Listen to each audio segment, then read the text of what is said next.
Good morning, kiddos.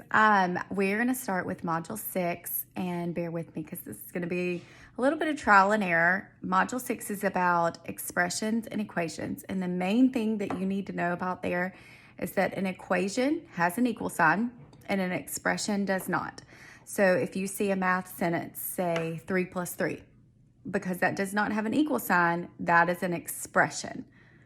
But if you see 3 plus 3 equals 6, because that has an equal sign, that is an equation. That's basically what this entire module is about. We already know how to solve expressions and equations. It's just distinguishing between the two at this point. The only other thing that you really need to know is what distributive property is. And I'm going to give you a quick recap right now. So distributive property is when you have a number directly beside a parentheses and then something inside the parentheses. We know that a number beside a parentheses with no math sign in between means you do what? I hope you just said multiply. Because we know we need to multiply -2 by everything in the parentheses, we're going to distribute the -2 between our friends here. Does that make sense? We're going to basically hand everybody in the parentheses a -2. So I'm going to take my -2 and, sorry, I'm doing this through a video camera, so bear with me. And I'm going to multiply it by the first thing in the parentheses. -2 times 3x is -6x. -2 times -8 is +16. Does that make sense? So instead of -2 times 3x minus 8, you have -6x plus 16. Okay, I'm going to give you a couple right here to try, and then I'll work them with you. So let's say you had 5x plus 20. You would need to distribute your 4 to your 5x and distribute your 4 to your 20. Okay, so 4 times 5x is 20x. 4 times +20, the whole thing, is +80. All right, let's try one more. Let's see, let's do -3x times 2 minus 5. Okay, -3x times 2. So you have to do the whole thing. -3x times 2 is -6x. -3x times -5. Again, the whole thing. Negative times a negative becomes a positive. 3 times 5 is 15, and you have your x, so you bring it. Okay, at this point, what would you do with these two numbers? If anybody said combine like terms, you're correct. So -6x plus 15x becomes 9x.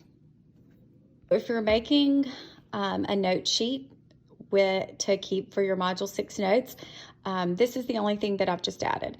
Distributive property is when you multiply a number outside of the parentheses with each term inside the parentheses.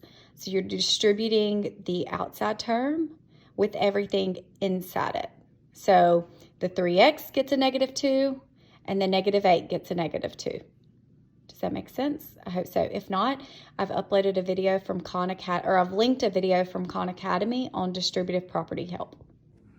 So getting back to the notes that you'll want to take to keep and use on this module, you'll need to make sure that you've written what distributive property is, multiplying the number outside of the parentheses with everything inside of it. And an expression is a math sentence that has no equal sign, and an equation is a math sentence with an equal sign. So your note sheet should then look like mine. See, distributive property, multiply the number outside the parentheses with each of the terms inside the parentheses. And again, I gave you an example. -2 times 8 equals -16. -2 times -4x equals +8, because a negative times a negative equals a positive. 2 times 4 is 8, and bring your x down. An equation has an equal sign. An expression has no equal sign. So this right here, the -2 parentheses 8 minus 4x, which becomes -16 plus 8x, that is an expression. We can make it an equation by simply putting an equal sign. We don't even have to have a number here. If there's an equal sign, it is an equation. If there's no equal sign, an expression. So that's going to be the most important thing going forward. I'm going to pause on this so that you can copy these notes and make your own to keep as you go forward. So if you opened your book to the Module 6 book and you're on your first page, this is page 173. Right here it talks about distributive property, but they used A, B, and C, and I just felt like that would be a little confusing. So that's the same thing as I just went over in the first part of this video. But here it gives you an example of a problem. Jill and Kyle get paid per project. Jill is paid a project fee of $25 plus $10.50 per hour. Kyle is paid a project fee of $18 plus $4.25 per hour. So all I'm going to do is I'm just going to write that information down, okay? I'm going to come over here to my whiteboard, or you'll use your notebook. And Jill, going back over here, it says Jill is paid a project fee of $25. So I'm simply going to write $25. And the next word is plus. So I'm going to write plus $10.50 per hour. So I'm going to come over here and I'm going to write $10.50. And then it says per hour. And what do we know? Do we know how many hours she's working? I hope you said no. And then what do we use when we don't know a number? I hope you said a variable or X or Y or a letter, any of those answers. So in here, I'm going to use H for hour. So she's paid $25 plus $10.50 per hour. So we would then multiply $10.50 times however many hours she works. And that's Jill's expression.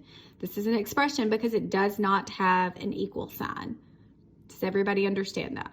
I hope you said yes. So then the next we'll go and it says Kyle is paid a project fee of $18 plus $4.25 per hour. So I'm going to come over here to my notes and I'm going to write Kyle. He's paid $18 plus $14.25 per hour. So the per hour lets me know that I need to multiply $14.25 times however many hours he works. Okay?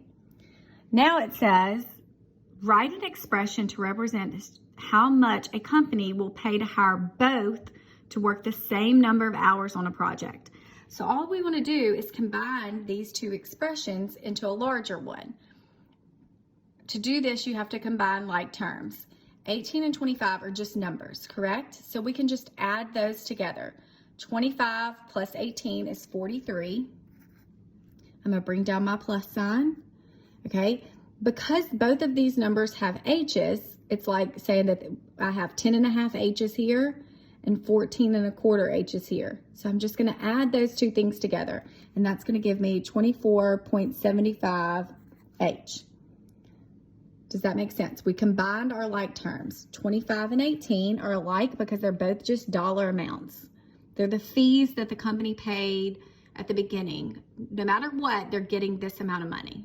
If they work 0 hours, Jill's still getting $25 and Kyle is getting $18. Okay, and then these are like terms because it's their hourly rates. So in order to make this amount, they have to work a certain number of hours. So I'm combining these two together. So my expression for the amount of money that the company would have to pay both of them is they would have to pay $43 no matter what. And then they would pay $24.75 for each hour that is worked.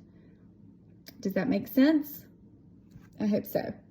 Notice I'm giving you a screen, or I'm giving you the video of my book so that you have all of the answers and you can use this if you work through your book, if you want to print it off or however you want to do it. But down here, I'm gonna work this your turn, number 2, because that uses fractions and the problem before did not. So let's look at that. Okay, because the your turn uses fractions, I'm gonna go ahead and work it for you. This problem, this expression, because there is no equal sign, is basically like saying 3x plus 1/2 plus 7x minus 4 1/2. All it's saying is to add these two parentheses together because of this plus sign in the middle. If there was a number here, we would have to distribute it, but there isn't a number. There's just a plus sign, so we just add them, okay? To do that, you start by combining like terms. In this specific problem, your like terms are your 3x and your 7x, and 3 plus 7 is 10, and because it's an x, it's 10x. And then your numbers are alike. So in this case, 1/2 and 4 1/2 are alike. They're not alike because they have fractions. They're alike because they don't have a variable after them. So this is simply just numbers, and this is numbers. So 1/2 plus negative 4 1/2. And that is important that you put that in your calculator. Do not forget your negative. 1/2 plus negative 4 1/2 is negative 4. That's what you should get if you put it in your calculator. And at that point, we're done with this problem because we can't do anything else to this because it's an expression.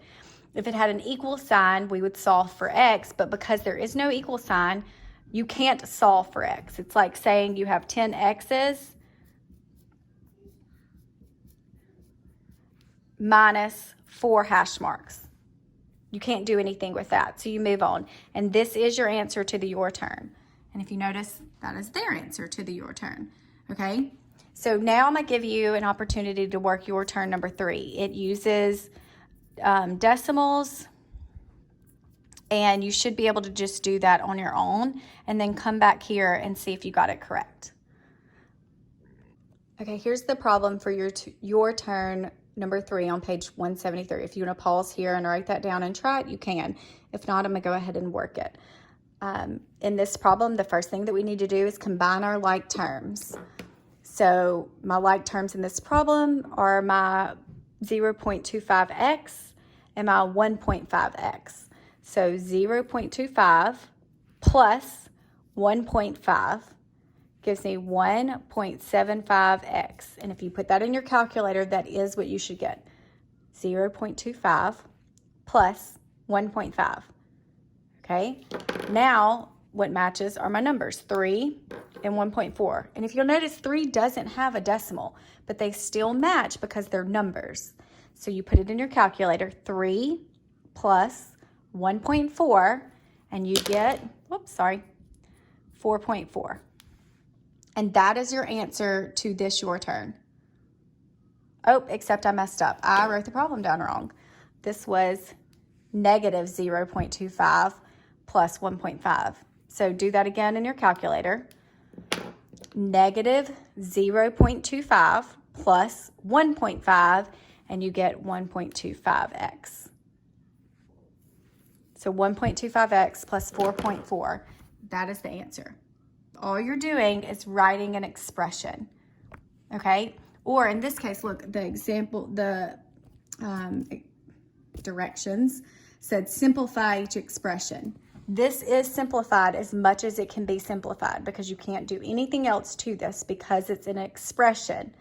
If it had an equal sign, you would then solve for x, but it doesn't have an equal sign. Okay, if you'll look on page 174, at the bottom, your turn number 5, you'll see that they're getting a little more complex. Here, it asks you to simplify the expression. Again, it doesn't have an equal sign, so it's just an expression, not an equation. Because there's a number directly beside a parentheses with no plus or minus sign in between, you have to distribute this amongst these numbers here, okay? So what we'll do is we'll take 0.2 and we'll multiply it by 3b. And when you multiply on your calculator, you type in 0.2 times 3, you get 0.6. And because there's a b, you bring down your b. Okay? The next thing you do is 0.2 times negative 15, and it's important that you put your negative. If you punch that in your calculator, 0.2 times negative 15, you get negative 3, and because there's a C there, you bring it down. And that is as much as you can simplify this expression. You can't add something that has a B with something that has a C, because that's like saying, pretend that's like 0.6 of a B minus 3 C's. We can't do anything with that, okay? You can't add B's and C's together. Okay, so let's move on. Let's do the next one. It's number 6. 5x minus 3x minus 2 minus x. Okay, there's a lot going on in this, okay? If you'll remember your PEMDAS, you have to do parentheses first. Can I do anything to x minus 2? I hope you said no, because you can't subtract 2 from an x. So my parentheses, I just leave alone. We don't have any exponents. Then it says multiply and divide, and remember it's left to right, whatever you come to first. So I start on the left side of my problem, and the first thing I come to is negative 3 times x minus 2. See how that's a multiplication problem? Because it's a number directly beside a parentheses. So negative 3, and I have to do my whole thing. Negative 3 times x is negative 3x, okay? And then I have to do it to this other thing in the parentheses. I cannot forget about that. Negative 3 times negative 2, a negative times a negative is a positive. 3 times 2 is 6, okay? So I've taken care of this, this, and this. I still have this 5x over here, so I'm just going to bring it down. And I have this negative x over here, so I'm just going to bring that down. Now we have a problem that doesn't have any parentheses. We need to do what? I hope you say combine like terms. In this problem, my like terms are my 5x, negative 3x, and negative x, okay? 5 minus 3x is 2x, minus x is 1x. So I just have 1 left. And think of that this way. We have 5 x's. All right. First thing I did is minus 3. So I'm going to take 3 of them away. All right. And then I minus another x. So I'm going to take 1 away. I'm left with what? 1x. So I put that there. And then the only other thing I have, I cannot combine this 6 with anything else because I don't have any other numbers. So I'm just going to write plus 6. And again, that's the most that I can do to this problem. It's like saying x plus 6 hash marks, okay? That is simplified. That is your answer. That is simplify the expression. And it's an expression, remember, because it doesn't have an equal sign, okay? All right, I'm going to write number 7. Then I'm going to let you pause it, you work it, and then I'll work it, and you see if you get the same answer as I do. Okay, here is the problem if you want to copy it down on your paper. 8.3 plus 3.4y minus 0.5 times 12y minus 7. I'm going to pause right here. I'm going to let you work it and then turn the video back on and you'll see me working it. Remember your PEMDAS again. I'm going to write it over here just so we have it. Parentheses. I can't do anything here. I can't subtract 7 from 12y's. It's just not possible. So there's no parenthesis work. There's no exponent work. Multiply and divide, and remember that goes left to right. So starting on the left side of my problem, here's my first thing I come to. And it's negative 0.5, and this means times 12y minus 7. Okay? Does that make sense to everyone? A number directly beside a parentheses with nothing else in between means multiply. So I need to multiply my negative 0.5 times the 12y and times the negative 7. So negative 0.5 times 12y, a negative times a positive is a negative, and 1/2 times 12 is 6y. Okay? Negative 0.5 times negative 7. A A negative times a negative is a positive, and 1/2 times 7 is 3.5. Okay? Now, I didn't do anything to these numbers, the 8.3 and the 3.4y. So I'm just going to bring those down. We'll address those in the next step. Okay, my next step to simplifying this expression is to combine my like terms. What in this problem looks alike? I hope you said these two y's right here. Okay, because that's what looks alike. 3.4y minus 6y gives you negative 2.6y. And if you put that in your calculator, that should be what you get. Okay, you put in 3.4 minus 6.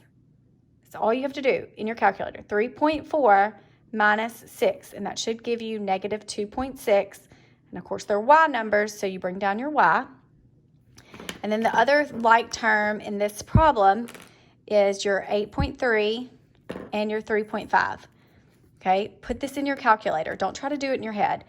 8.3 plus 3.5 is 11.8. Okay, and I just write that down. Can I add 11.8 and negative 2.6y together? I hope you said no, because you cannot. This is, again, remember, these are like tally marks and these are y's, and you can't do that. So this is your answer. And if you'll look on number 7, that is the answer that they gave. Okay. The next concept in module 6.1 that we'll really need to focus on is called factoring. And I really don't want you to look at your book and what they tell you to do for this, because to me, they make it a little more difficult than it has to be. Basically, factoring is dividing. And that's all it is. Take out everything you can inside the parentheses and put it on the outside. Divide it out. Does that make sense? So as much as you can take out, do that. Okay? Okay, so I'm going to go ahead and add that to my notes. Remember, we're keeping up with Module 6 notes like I would write on the board. I'm adding factor to it right here. And how I'm describing it is divide everything that you can out of the parentheses. Okay, and I'm about to give you an example that'll show you kind of what I'm talking about. Okay, I'm working on the Your Turn on page 175, number 9. And it says 2x plus 2. Okay, if I'm going to divide this, I need to be able to divide each one of these equally, right? And not give myself a fraction or a decimal. So what do 2x and 2 have in common? I hope you said 2, right? This has 2 x's and this is 2 tally marks, right? So if I divided this whole thing by 2, 2 and 2, that would make 1. And 2 here and 2 here would make 1, correct? So I would be left with 1x plus 1, right? But remember at the beginning of the year when we were talking about fractions and I said that you can't change the value of something? That still applies. So I can't just leave that 2 altogether out, right? I need to be able to create this problem again. So I write it outside of my parentheses. And if you'll look now, if I do distributive property, 2 times 1x is 2x, and 2 times 1 is 2. So I'm dividing it out, and I need to write it in a way that I could multiply it back in easily and get the original problem. Does that make sense? Let's work another one. The next one is 3x plus 9. Okay, what is the one thing that they both have in common? I hope you said 3. I have a 3 here, and I can make a 3 here, right? And still I can divide 9 by 3 and still get a whole number. So if I divided this whole thing by 3, 3 goes into 3 one time, and 3 goes into 9 3 times. So I'm left with 1x plus 3, right? And remember, we can't leave it like this because that would change the value of the original problem. What do we have to do to make sure that this is still the exact same problem, just written in a different way? We have to include that 3. So now it's like saying 3 times 1x is 3x, and 3 times 3 is 9. Does that make sense? Let me do another one. All right, well, that was number 10. Here's number 11. 5x plus 15. What do they both have in common? 5. Good job. So I can divide this whole thing by 5. And 5 divided by 5 is 1. And 15 divided by 5 is 3. So I'm left with x plus 3. And I did that by using a 5. Okay? Right here, you're just writing the opposite to get back to the original. If to get this answer, we're dividing, to get back to this answer, we would have to multiply because that's doing the opposite. So that's what you're saying here. 5 times x is 5x, and 5 times 3 is 15. So when they tell you to factor, they're wanting you to write it like this, like a multiplication project. So factor means divide it out and then write it as a multiplication problem. Let's work one more, and then I'll give you the answers to the guided practice. Let's see, number 12 on the Your Turn, page 175, is 4x plus 16. Okay, what do they both have in common? I hope you said 4. 4 divided by 4 is 1, so that leaves me with x. And 16 divided by 4 is 4, so that leaves me with 4. And what do I need to do to write this as a multiplication problem? What did I do to get this answer? I divided by 4, so down here, I'm going to multiply by 4. Here's just one more little set of expressions to factor because that's kind of the newest thing and the thing I think y'all have the most trouble on. It's actually page 178A and B in your book, but I'm not sure if I included that in the book that I uploaded. So you can do these 5 through 10, and they're the answers if you want to just practice those before we have a session. Okay, here's the answers to the guided practice. Originally, I was going to work these out individually and let you have my voice doing it, but I think it's better. We'll do it this way, and then if you have a question, you'll be able to ask me during the live session. So there's the answer for the guided practice. And here are the answers for the independent practice.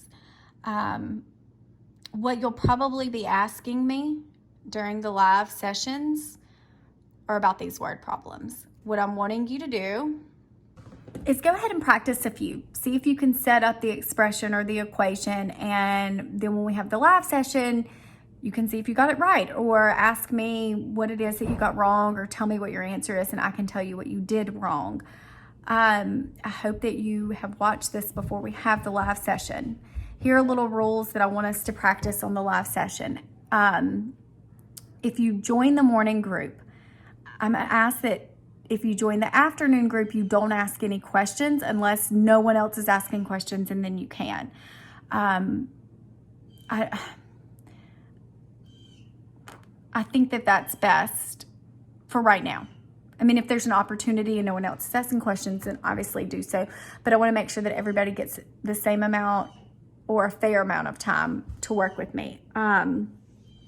Your assignment that you have to do doesn't have word problems. So if you're having trouble with that, don't worry as much.